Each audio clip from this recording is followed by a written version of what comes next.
One, take one, Mark. Hello, I'm Connie Shin. I am from Southern California and I'm a comedian. I am Korean American. The reason I say Korean American and not just Korean is that any minority will tell you that that is sort of a weird third race.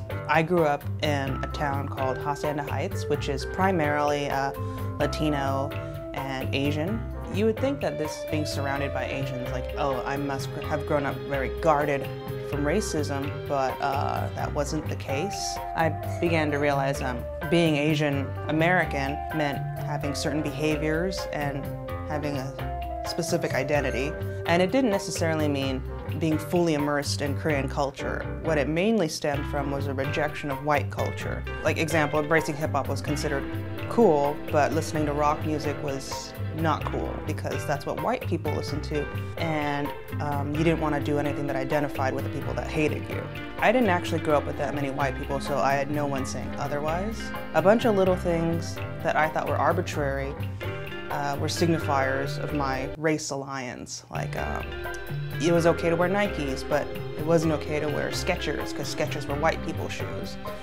It was anything with surf or skating culture was a no-no because it was considered a hop, skip, and a jump away from skinhead culture. My very first CD was the Cranberries, which I was so excited. I think I was like 10 or 11, and I was super excited to get it, and then a kid in my class saw it and he's like, oh, you listen to white people music?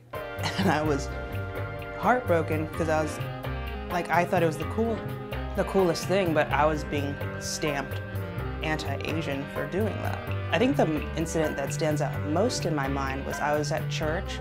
It was a Korean church, and I was hanging out with one of my female friends outside, and she said, "You're so whitewashed." And I remember thinking, what does that mean? And she's like, "You act like a white person." I was like, I had no idea what she meant. I thought I was just acting like a person, but it meant I wasn't adhering to the specific code of behavior that was laid out for me. And this was a shock to me because my parents never instilled this sort of anti-white sentiment into me. Like, I didn't realize till I was older that I was very lucky that my parents were unique and that they didn't instill racism into me. And it was uniquely them, because even outside of my family, I started to realize, like, I had family members who were like, just so you know, be afraid of this race, and this race is not to be trusted. And I had no idea where they were getting this information. You gotta be weirdly patient and forgiving with people, because not that many people learn, I noticed, this is another thing, not that many people learn when they're getting yelled at.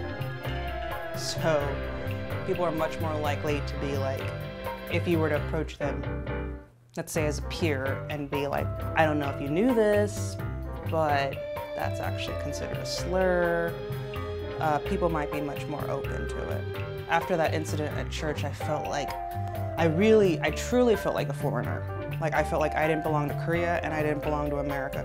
I wasn't white enough to hang out in the US, and I guess I wasn't Asian enough to hang out with my Korean peers. And this I really struggled with until later I started hanging out with some very kind-hearted, very open Hispanic friends who didn't have this weird code of behavior to adhere me to. And instead they just saw me as a person. They noticed things in me that were just me and not my race. Just me as a human being. And then that is when I felt like my identity actually emerged. And I'll forever be grateful that I met these group of girls. I guess I still don't know what it means to be a Korean American, but I think that experience taught me that no one does.